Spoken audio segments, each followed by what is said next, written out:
plan for today is I just want to wrap up the last bit of material on the worksheet from last time. So this was the Bootstrap distribution. Second part of it, I created an R Markdown file just for this last piece. I can chat it to you guys, which is what I'll be working with. So over here, what you guys are looking at is the compiled version of that. The R Markdown is up in Canvas, but let me just plop it over here as well.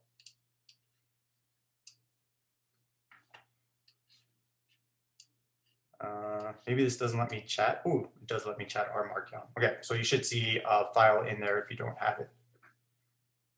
So I want to wrap that up, and then we can just chat about the exam. I did put up a bunch of review materials or some review material for the exam, but we can chat about that afterwards. So any questions before we get started today? Yeah, and I suspect we'll have some time left over if anybody has homework questions too. We can chat about that at the end. Okay, so we've been talking about estimators and point estimates and interval estimates, and I just want to talk about this idea of how we can measure the bias of an estimate. So we've got different sets of notation. So we have a theta, we have a theta hat, and we have a theta hat with an asterisk. So each of these things are referring to something different. So theta is referring to the population parameter. And this is typically unknown.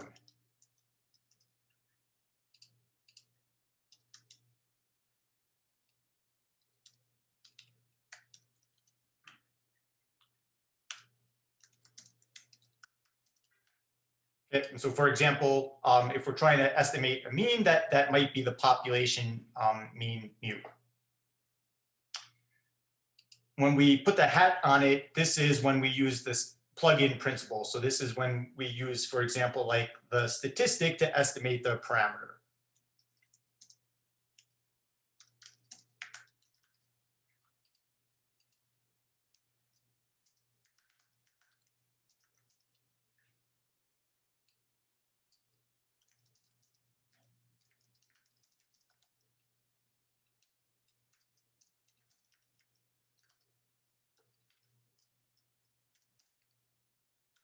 So for example, that might be X bar.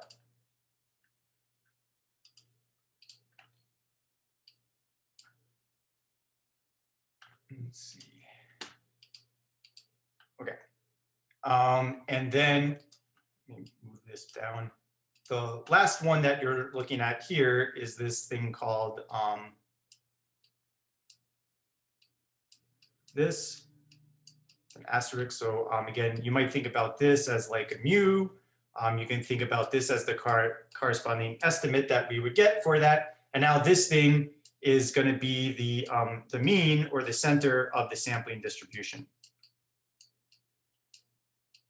But since we don't know what the population is, we don't have the sampling distribution. So instead, we use the Bootstrap distribution.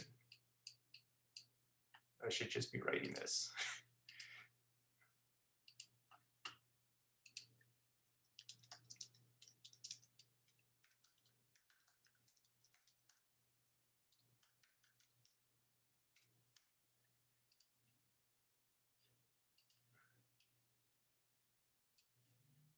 So that might be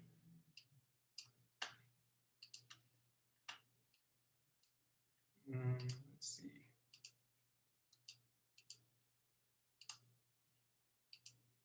My annotate is stuck, sorry.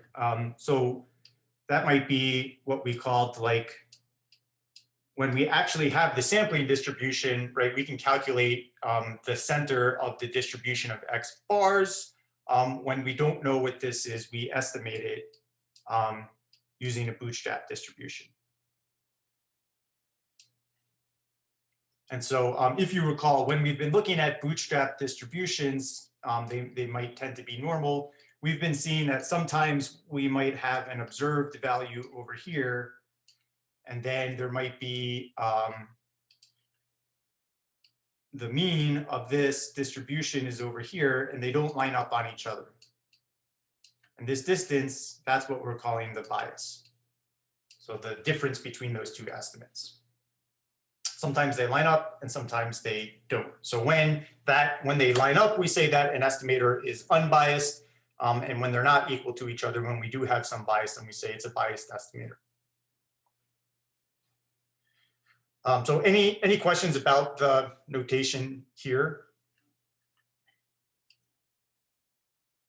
So this is kind of the exact formula that we would use.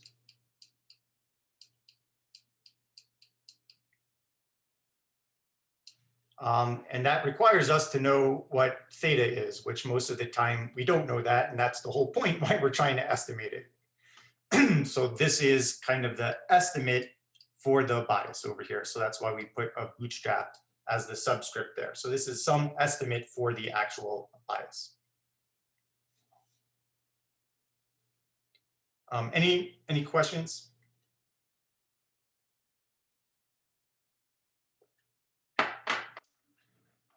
Okay, then can I clear this writing away? Otherwise all right. Okay, so question 2 on this worksheet, which is where we ended things, is asking us to calculate the bootstrap estimate for the bias in the Verizon example. So in the Verizon example, our parameter that we were trying to estimate here was the ratio of the means. So we had the mean repair time for, let's see which way I did this, for ILEC divided by the CLEC. And so what this is telling us, again, since it's been a couple of days, you can think about this as the mean repair time for Verizon customers. And this is calculating the mean repair time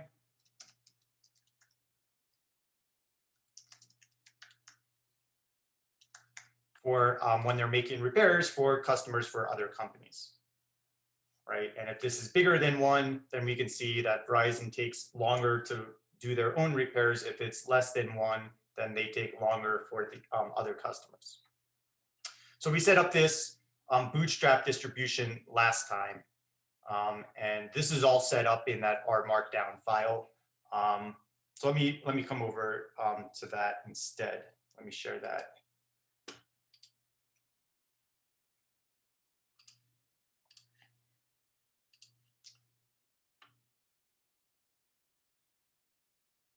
Yeah, so there's some of those bullets. Okay, so now if we want to calculate the bootstrap estimate for the bias in the Verizon example, this is going to split out the ILC group. This splits out the other one. And then we calculate the ratio of the means of these samples. So in this case, this is like theta hat.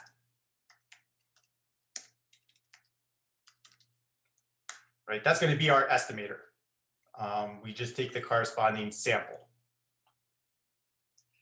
Then we did this last time. We went ahead and set up the loop to create a permutation distribution. So that's what this is over here, or excuse me, bootstrap distribution. This time mean ratio. And that means this over here is the center of the bootstrap sampling distribution. So when we calculate the bias, we're going to take the center of the bootstrap distribution and subtract it from the observed ratio that we have up here. So this is like our theta hat. this thing over here is the expected value of theta hat with an asterisk. That was that big complicated term. That was, well, I don't have that up here. This one over here, yeah. So the bootstrap bias is going to be the difference of those two things. Again, this one is from the bootstrap sampling distribution.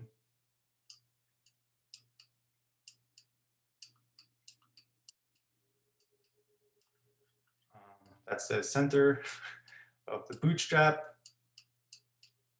And this comes from the sample statistic that we got.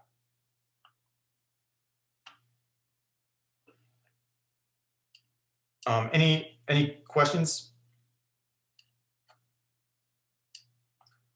So when I calculate this bias, this expected value of theta hat asterisk is going to just be exactly this thing over here. So I can just plop this in over here. And then I'm going to subtract it from this over here. Maybe I'll just throw this in this block up here so we can see it as well.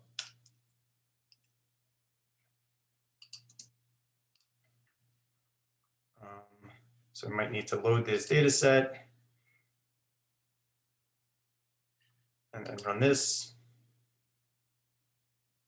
And so that would be our bias. If you are running this, you probably are looking at a slightly different number. Doesn't mean you did something wrong. There's just randomness involved in how we got different bootstrap distributions is all. If you're getting, you should be getting something around 0.03.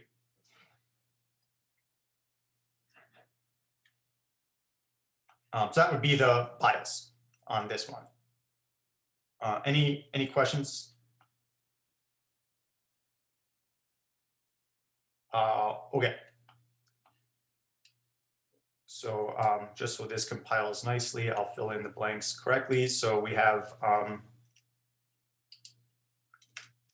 the expected value of theta hat star, and down here would be theta hat, which is the original ratio that we observed, and then we would take the difference.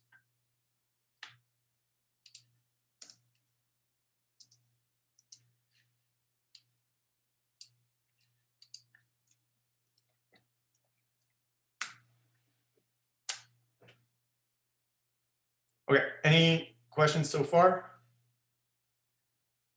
So that's it. Okay, so that was kind of the last kind of thing I wanted to define. And then we just might want to talk about, well, is it bad to have bias? Like what is a lot of bias?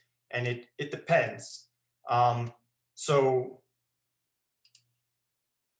the bias, again, we're estimating by comparing the center of the bootstrap distribution to our sample. And it's all relative. And so let me kind of just think about the following other example that we did. We also did water example, arsenic level with Bangladesh data set.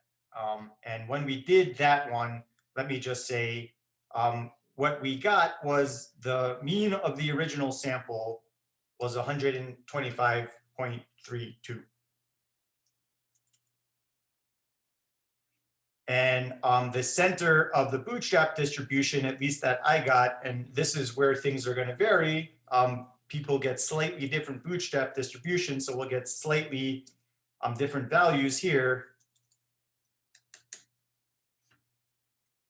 The bias in the arsenic example was bigger. We just compare them in absolute terms, right? One of them was 0.03 and one of them was 0.09. But what you want to keep in mind is this is all relative because sometimes we're looking at the distribution of really big values and sometimes we're looking at the distribution of small values. So for example, the ratio of repair times is not going to be like 100, or 125, whereas arsenic levels were much higher.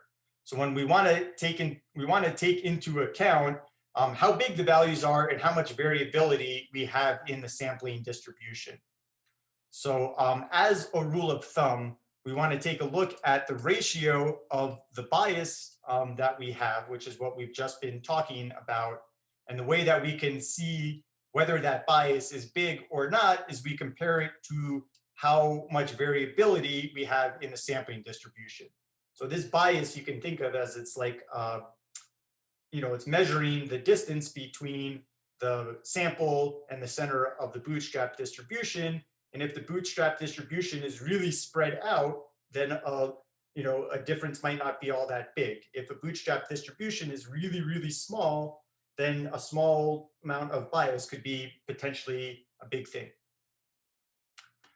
So this kind of rule of thumb, and this is on your homework that is due, just to be clear, means you want to calculate the bias and then divide it by the standard error. So to check whether you have too much bias,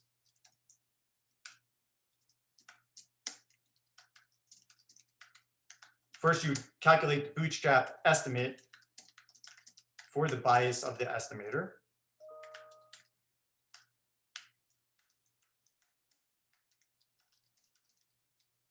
Then you calculate the bootstrap estimate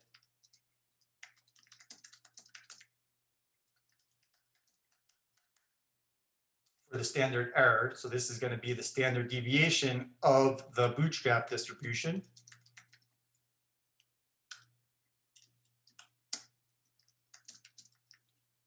And then we take the ratio. Okay, and we do it bias divided by standard error.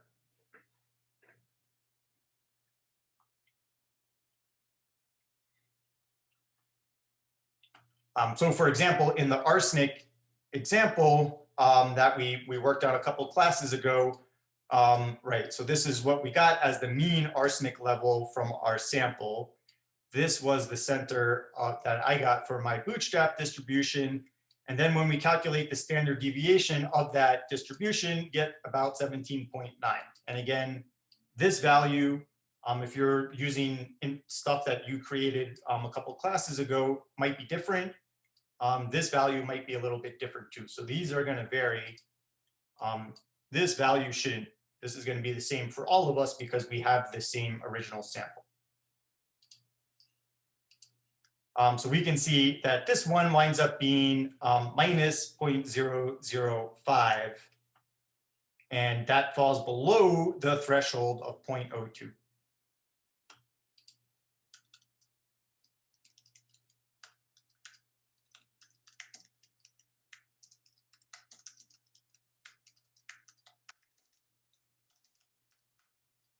I should just say we're thinking about this in terms of absolute value here. So the absolute value of that is less than the threshold of 0.02.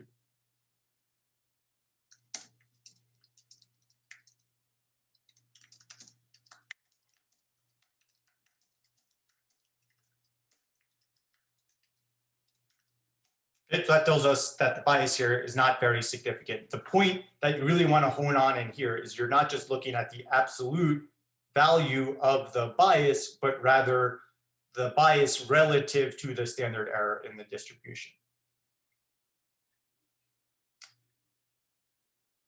Whereas for the Verizon example, we were storing all of our bootstrap statistics, which were the ratios of the means, in this distribution called time ratio mean. So this is the center of the sampling distribution. This part over here is the statistic that we got from our sample, and then we divide that by the standard error, which would be the standard deviation of the sampling distribution.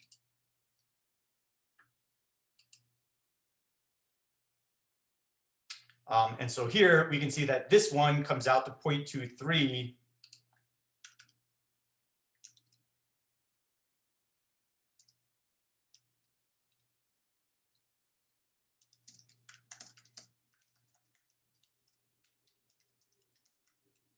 So So this falls above that threshold of 0.02.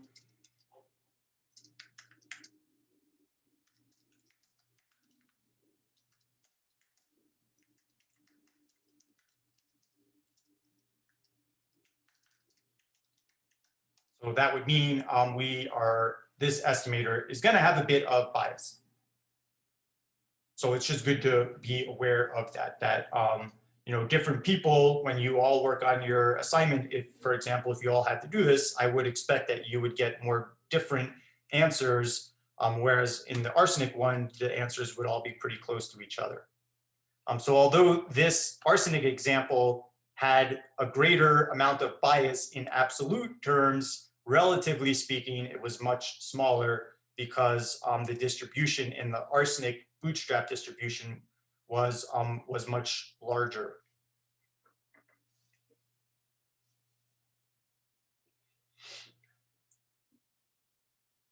Okay, any questions about that?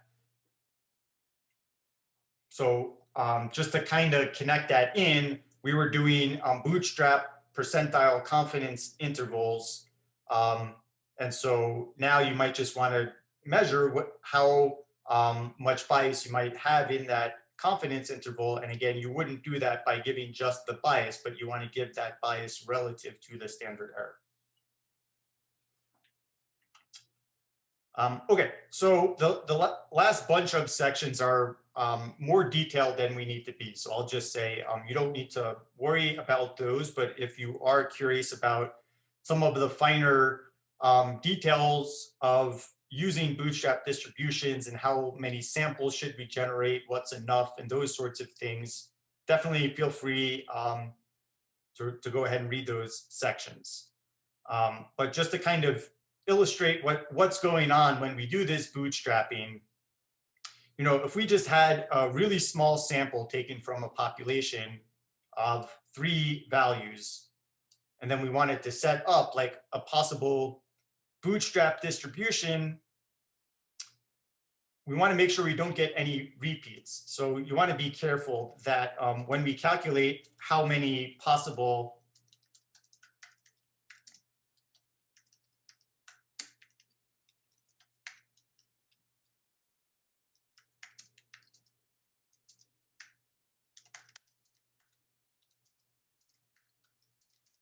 So if we have a sample of 3 values, how many different bootstrap resamples can we generate? It's not 3 times 3 times 3. This is reading this as that. Right? Because that's going to treat something like 10, 20, 20 differently than 20, 10, 20. So we want to ignore the ordering here. We don't care what order that people are picked in these things. So if it were 3 times 3 times 3, we could list 27 of these out, but it actually is only 10 of them over here. So there is a formula for calculating how many possible bootstrap resamples there are. It's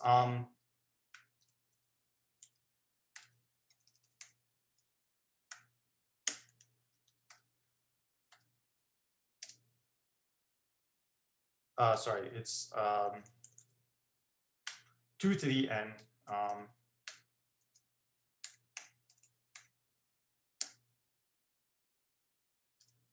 What is this?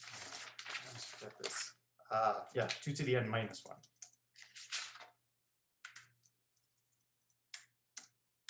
True set.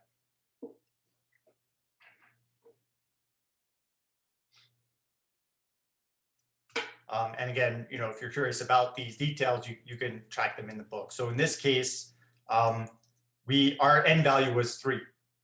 So this should be 2 times 3 minus 1, choose 3.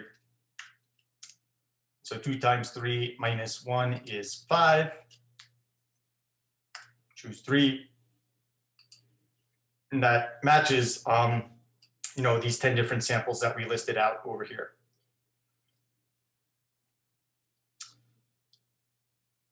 So, when we were doing the Verizon example, we had ILEC groups. So there were 1,664 values in one of the samples for the Verizon customers, and they had 23 values in the other sample. And so if we wanted to think about how many Bootstrap distributions could there be, we would kind of think about, well, there's tons. I mean, without worrying about repeating things, we have this. And then we have to start worrying about, well, how do we make sure we don't generate the same Bootstrap distribution again? And it gets crazy. It becomes a total mess. So just like with permutation distributions, where we didn't worry about generating every possible permutation resample, we didn't worry about whether we had duplicates. We do the same here. And so the kind of rule of thumb here is that as long as we generate 10 to the fourth Bootstrap resamples, that should be enough to calculate the bias from that and see how good of an estimate we have.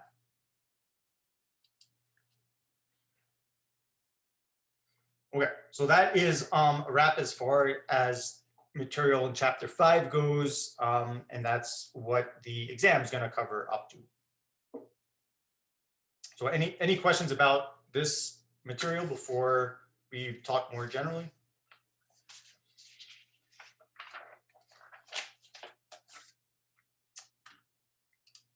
Okay, well then, more generally speaking, I put some materials up. There's a module called Exam 2 up online, and I will drop into the chat one of the review documents.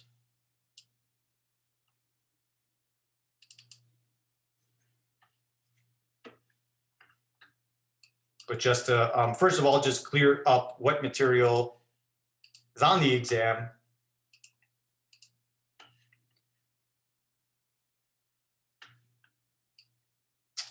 So the exam is going to be, chapters 1 through 5. So chapters 1 and 2, that was mostly on homework 5. And chapter 1 was really light. It was just, here are some case studies. So kind of the main thing to take away from chapter 1 is terminology and notation. How do we differentiate between a sample, population, statistic, parameter? What are different ways that we can collect data, observational study versus an experiment? So that would be the main ideas there.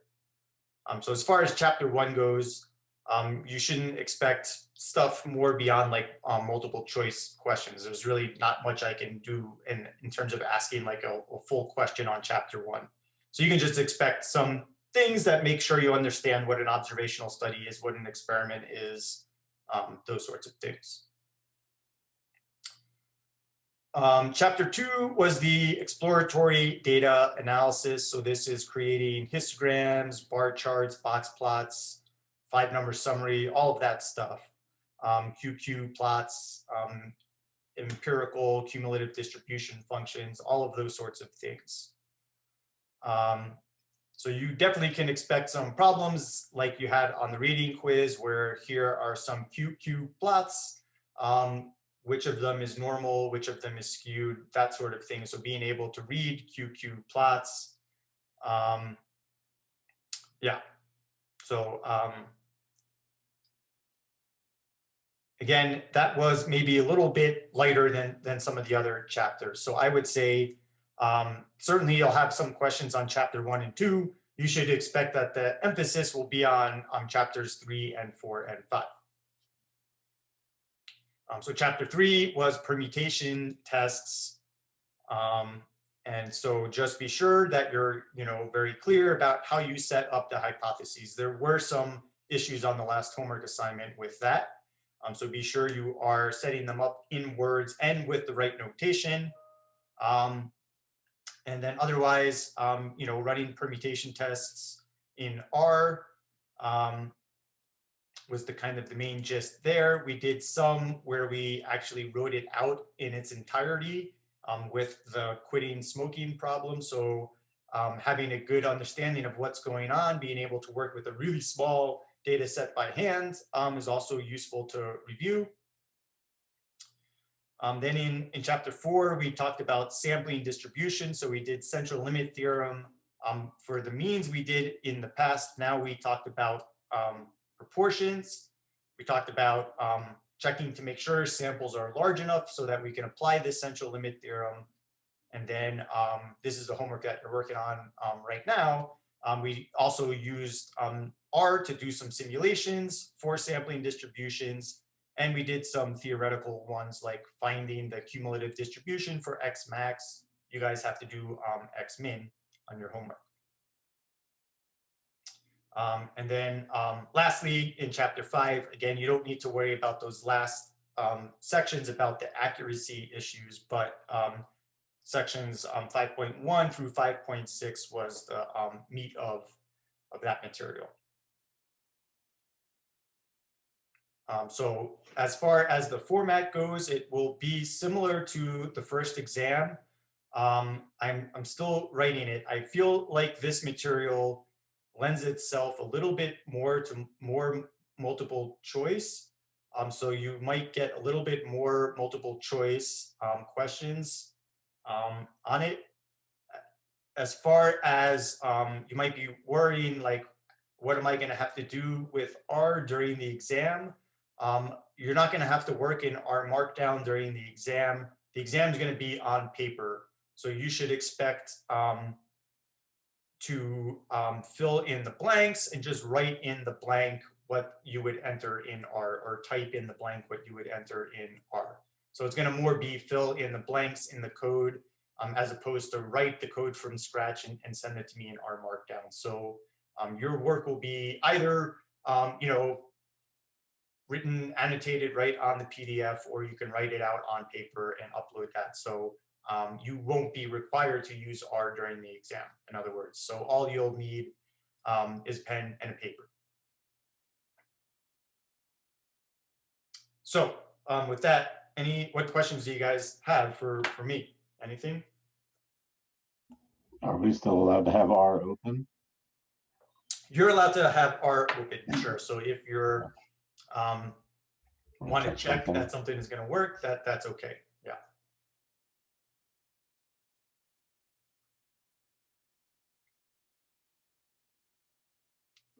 So there'll be like the 2 links, they're already up, but they won't open until Monday. But there's a link for multiple choice part, and then there's a second part, which will be the written part.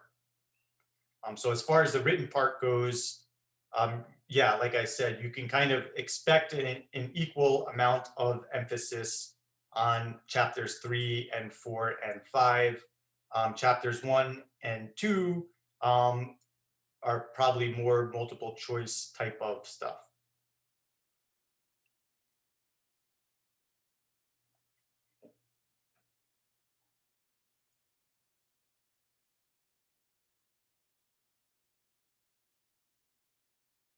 So I'll leave it for you. If you've got some questions, I'm happy to help. If you don't, then I'm not planning to start the next chapter. That doesn't seem nice. So then you're welcome to call it a day. Some people can stay, some people can go. You guys can make your own decisions, but I'll stick around if you've got questions.